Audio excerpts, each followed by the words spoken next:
नमस्कार. नेहमीप्रमाणेच आजच्या व्हिडिओमध्ये आपण खूपच महत्त्वाच्या टिप्स आणि ट्रिक्स पाहणार आहोत. नक्कीच व्हिडिओ शेवटपर्यंत पहा.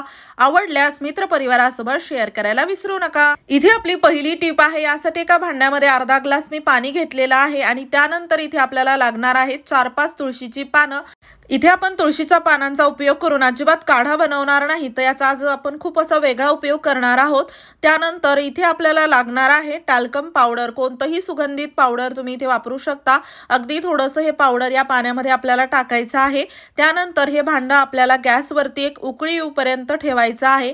आणि हो, तुम्ही हा व्हिडिओ कोणत्या गावातून किंवा शहरातून पाहत आहात ते मला कॉमेंट बॉक्समध्ये नक्की सांगा, जेणेकरून माझा व्हिडिओ कुठे कुठे पोहोचला मला ते कळेल. पाहू शकता, याला मी छान एक उकळी येऊ दिलेली आहे. आता हे सोल्युशन आपण एका भांड्यामध्ये काढून घेणार आहोत. थोडंसं थंड होऊ द्या किंवा एखादी स्प्रे बॉटल असेल, सॅनिटायझरची रिकामी बॉटल असेल तर त्यामध्ये देखील तुम्ही भरून घेऊ शकता. या सोल्युशन मधून खूप छान सुगंध येत आहे. तुम्ही एकदा बनवून पहा. तुळशीच्या पानांचा आणि पावडरचा खूप छान सुगंध येतो आणि हा स्प्रे आपण घरामध्ये वापरणार आहोत. घरातील दुर्गंधी घालवण्यासाठी आपण वेगवेगळे रूम फ्रेशनर आणतो, लिक्विड वापरतो. त्याऐवजी हे घरच्या घरी एक सोल्युशन तयार करा. यामुळे कोणतंही नुकसान होणार नाही आणि घरातून खूप छान सुगंध येईल. नक्की ट्राय करा. अगदी ओलसरपणा जिथे असतो तिथे खूप दमट कुबट वास यायला लागतो, तिथे देखील तुम्ही याचा उपयोग करू शकता.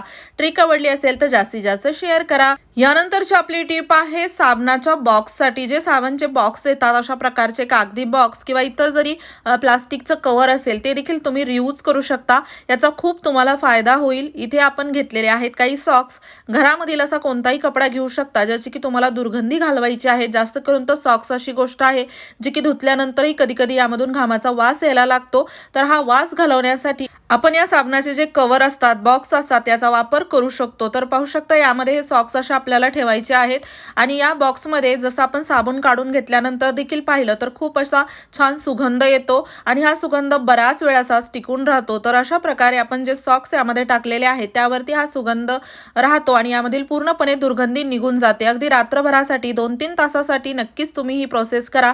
तुम्हाला भरपूर फायदा होईल. कारण की असे बरेच कपडे असतात जे की धुतल्यानंतर घाणेरडा वास नाही, कोणताही वास असो तो जात नाही, तर तो वास घालवण्यासाठी आपण या ट्रिकचा उपयोग करू शकतो. यानंतरची आपली टिप आहे कांद्यासाठी. कांदा आपण दररोज भाजीमध्ये वापरतो, बिर्याणीला वापरतो, पण कांदा कट करत असताना आपल्या डोळ्यांना तर पाणी येतच. त्यासोबतच जर कधी बारीक कांदा कट करायचा असेल तर आपल्याला एवढी प्रॅक्टिस नसते, त्यामुळे खूप वेळ यामध्ये जातो. त्यासोबतच बारीक कट करताना चाकू देखील हाताला लागण्याची भीती असते. तर कांदा बारीक कट करण्यासाठी आपण चाकू न वापरता पिलर वापरणार आहोत. ज्याने आपण बटाट्यावरची साल काढतो, काकडीवरची, ते पिलर आपण घ्यायचं आहे आणि त्याने असं आपण पातळ एकदम बारीक एक सारखा कांदा कट करू शकतो. यामुळे कमी वेळात जास्त कांदा कट होतो आणि त्यासोबतच जसं की मी म्हणलं, एखादी भाजी म्हणा, बिर्याणी म्हणा, त्यासाठी आपल्याला एवढा बारीक कांदा हवा असतो. तर नक्कीच आपण प्रॅक्टिस शिवाय अशा प्रकारे एक बारीक कांदा कट करू शकतो. नक्कीच तुम्ही पण ट्राय करा. यामुळे भरपूर फायदा होतो आणि विशेष म्हणजे जसं की मी म्हणलं, प्रॅक्टिस नसल्यामुळे एकतर एकसारखा कांदा कट होत नाही, घाईगडबडीत चाकू देखील हाताला लागू शकतो. तर यामुळे या काहीच आपल्याला भीती राहणार नाहीत. तर पाहू शकता, खूप छान असा आपण कांदा पिलरच्या मदतीने कट केलेला आहे. ट्रिक आवडली असेल तर चॅनलला सबस्क्राईब करा. अशाच नवनवीन व्हिडिओज मी तुमच्यासाठी घेऊन येत राहते. यानंतरची आपली टिप आहे मटकीसाठी किंवा कोणत्याही कडधान्यासाठी, धान्यांसाठी, जसं की ज्वारी, गहू, मटकी, मूग. तर हे जे धान्य असतात लवकरच पाहतो आपण की घरामध्ये ठेवलेले चांगले व्यवस्थित जरी ठेवले तरी लवकर खराब होतात. यामध्ये जास्त करून तर मटकी म्हणा, गहू म्हणा, यामध्ये किडे लागतात, भुंगा लागतो आणि हे पूर्ण आतमधून असे पोकळ होतात. वरून तर आपल्याला ही मटकी चांगली दिसते, पण हाताने दाबल्यानंतर लक्षात येतं की ही आतमधून पोकळ आहे किंवा आतमध्ये भुंगा आहे. गव्हामध्ये देखील हा प्रॉब्लेम आपल्याला पाहायला भेटतो. तर आता प्रत्येक मटकी हातामध्ये दाबून तर आपण पाहू शकत नाही. त्यासाठी इथे आपण वापरलेली आहे खिसणी. खिसणीवरती मटकी थोडीशी अशी घासून घ्यायची आहे. इथे तुम्हाला जर हाताला लागण्याची भीती असेल खिसणी, तर तुम्हाला अजून एक पद्धत मी दाखवणार आहे जेणेकरून हाताला खिसणी अजिबात लागणार नाही. तर पाहू शकता, हलक्या हलक्या हाताने फक्त याला असं यावरती आपल्याला रब करायचं आहे.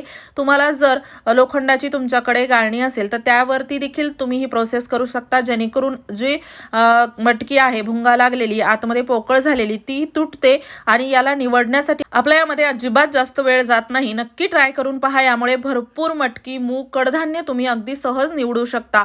आणि ते मी जसं की तुम्हाला सांगितलं, हाताला जर तुम्हाला लागण्याची भीती असेल तर एखादा कपडा घेऊन देखील ही प्रोसेस तुम्ही करू शकता. अगदी कमी वेळात भरपूर धान्य या पद्धतीने निवडले जाऊ शकतात. जसं की मी म्हणलं, कोणतंही धान्य तुम्ही या प्रकारे साफ करू शकता. अगदी पोकळ झालेले जे आतमध्ये किडे लागलेले धान्य असतात ते खिसणीवरती घासल्याने तुटतात. तर गहू देखील याप्रमाणे आपल्याला खूप छान निवडता येतील. पाखडून नंतर आपण याला स्वच्छ करू शकतो. ही आहे गव्हावरती खिसणीची कमाल. यानंतरची आपली टीप आहे, यासाठी मी 2 पॉलिथिन घेतलेले आहेत आणि 2 जुने सॉक्स वापरलेले आहेत. तर दोन्ही हातांमध्ये मी अशा प्रकारे अगोदर पॉलिथिन घालून नंतर त्यावरती सॉक्स घातलेला आहे. आता घरामध्ये थंडी असो किंवा कोणताही ऋतू, घरातील भरपूर कामं आपल्याला चुकत नाही, ती करावीच लागतात. तर त्यासाठी आपण नवनवीन टिप्स अँड ट्रिक्स वापरल्या तर आपलं हे तासाभराचं काम चुटकीसरशी होतं आणि यामध्ये आपला जास्त त्रासही होत नाही, मेहनतही लागत नाही. तर असंच आहे आपलं दररोजचं भांडे घासायचं काम. कितीही नाही म्हणलं तरी यामध्ये आपला बराच वेळ जातो. थंडीमध्ये किंवा इतर ऋतूमध्ये देखील अगदी थंड पाण्यामध्ये हातही घालावासा वाटत नाही. बऱ्याच जणांना साबणाची जी ॲलर्जी असते त्यामुळे हाताला खास सुटते, हाताची स्किन खूप जास्त खराब होते आणि भरपूर जणांना भांड्याच्या साबणाची ॲलर्जी असते. तर असे प्रॉब्लेम तुमच्यासोबत जर होत असतील तर एक छोटंसं काम करा, जेणेकरून तुमचं भांडे घासायचं काम अगदी सहज होईल.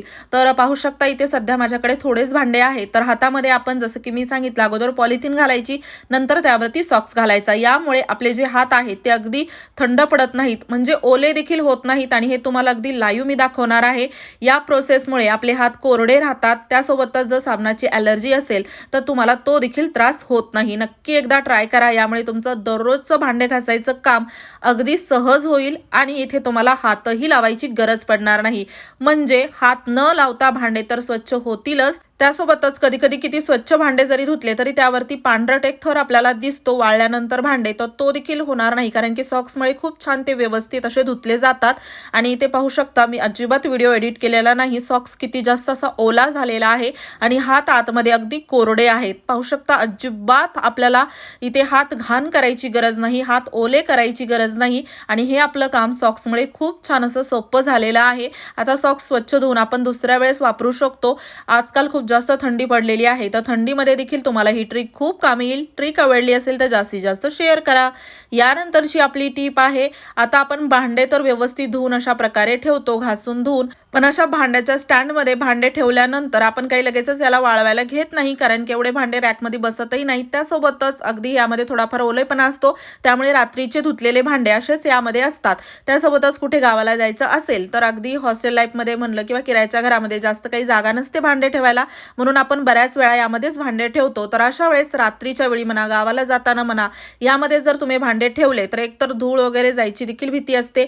त्यासोबतच अगदी पाल, कॉक्रोच इकडे तिकडे फिरत असतात. तर अशा वेळेस आपले धुतलेले भांडे धुवून देखील परत ते घाणच होतात आणि आपल्याला परत याला स्वच्छ करावं लागतं, कारण की कितीही नाही म्हणलं तरी घरामध्ये कॉक्रोच पाल असते, तर त्या धुतलेल्या भांड्यांवरती इकडे तिकडे जाण्याची शक्यता असते. बऱ्याच वेळा रात्री देखील आपण भांडे असे ठेवल्यानंतर 1-2 कॉक्रोच आपल्याला इथे दिसतात. तर यासाठी आपण एक जुनी ओढणी वापरणार आहोत, जेणेकरून थोडेफार ओले भांडे असतील तर ते पूर्णपणे वाळतील देखील आणि त्यासोबतच अगदी कॉक्रोच किंवा पालींपासून आपण याला किंवा इतर कोणत्या कीटकांपासून दूर ठेवू शकतो. नक्कीच यामुळे तुम्हाला भरपूर फायदा होईल आणि परत परत भांडे घासायची गरज पडणार नाही. तुम्हाला सर्वात जास्त कोणती टिप आवडली ते मला कॉमेंट बॉक्समध्ये नक्की सांगा. व्हिडिओ आवडला असेल तर लाईक करा, शेअर करा. चॅनलवरती नवीन असाल सबस्क्राईब करायला विसरू नका. असेच नवनवीन व्हिडिओज मी तुमच्यासाठी घेऊन येत राहते. पूर्ण व्हिडिओ पाहिल्याबद्दल मनापासून धन्यवाद. चला तर मग परत भेटूया.